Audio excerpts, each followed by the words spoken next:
Timnas Amin kerahkan 1.000 pengacara gugat hasil Pilpres 2024.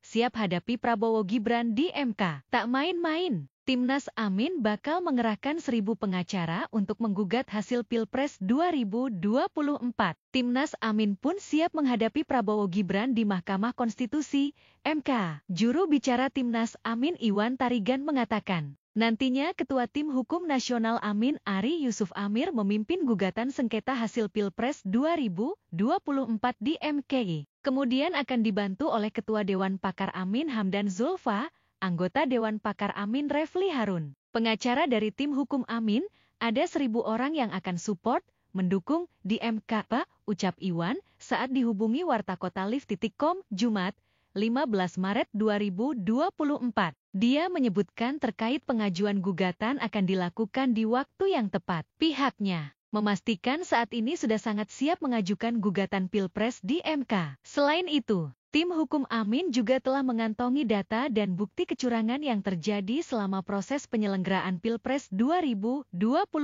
Kami sudah memiliki data dan bukti yang lengkap untuk menggugat berbagai kecurangan pemilu ke Mahkamah Konstitusi. Mulai dari proses lelang sistem informasi KPU sampai menjadi sistem informasi digunakan saat ini, Sirekap, jelas dia. Sebelumnya diketahui, tim hukum Prabowo Gibran, Yusril Iza Mahendra, mengaku menyiapkan sedikitnya 36 pengacara menghadapi gugatan kubu pasangan Capres-Cawapres nomor urut 1 dan 3 di MK. Yusril secara spesifik bahkan telah menyiapkan surat kuasa untuk 36 pengacara tersebut. Dia mengaku akan segera menyerahkannya kepada Prabowo jika gugatan dari kubu Ganjar Pranowo dan Anies Baswedan resmi masuk ke MK. Sudah dirumuskan, sudah didraft surat kuasanya, sebentar lagi akan disampaikan kepada Pak Prabowo dan Pak Gibran untuk ditandatangani. Ada sekitar 36 orang kan standby itu, kata Yusril di Kompleks Parlemen, Jakarta Pusat, Kamis, 14 Maret 2024. Namun, kata Yusril,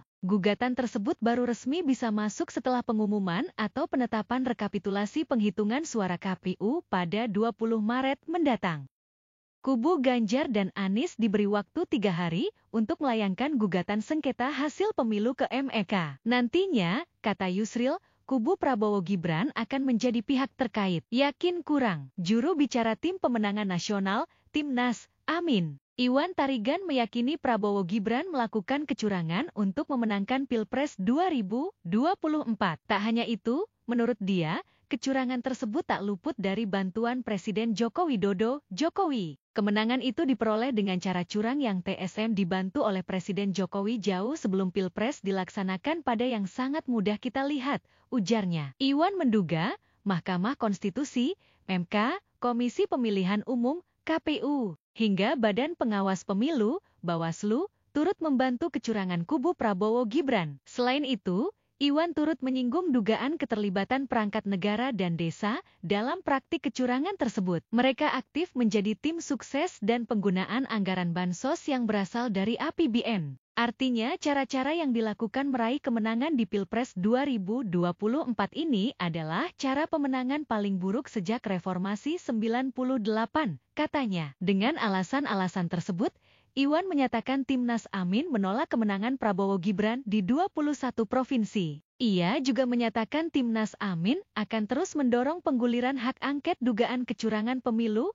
2024 di DPR RI. Kami akan mengajukan sengketa hasil pemilu ke MEK, tandasnya. Sebagai informasi, rekapitulasi suara nasional pemilu 2024 dijadwalkan berlangsung mulai 15 Februari hingga 20 Maret 2024. KPU memiliki waktu maksimal hingga 20 Maret 2024 untuk mengumumkan hasil Pilpres 2024.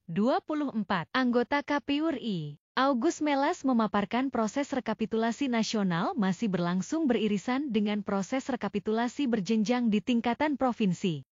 Masih ada beberapa provinsi yang belum rampung rekapitulasi. Jadi sekarang tinggal nanti biasanya mereka sudah selesai. Kemudian dikasih jeda 1-2 hari untuk rehat menyiapkan beberapa hal.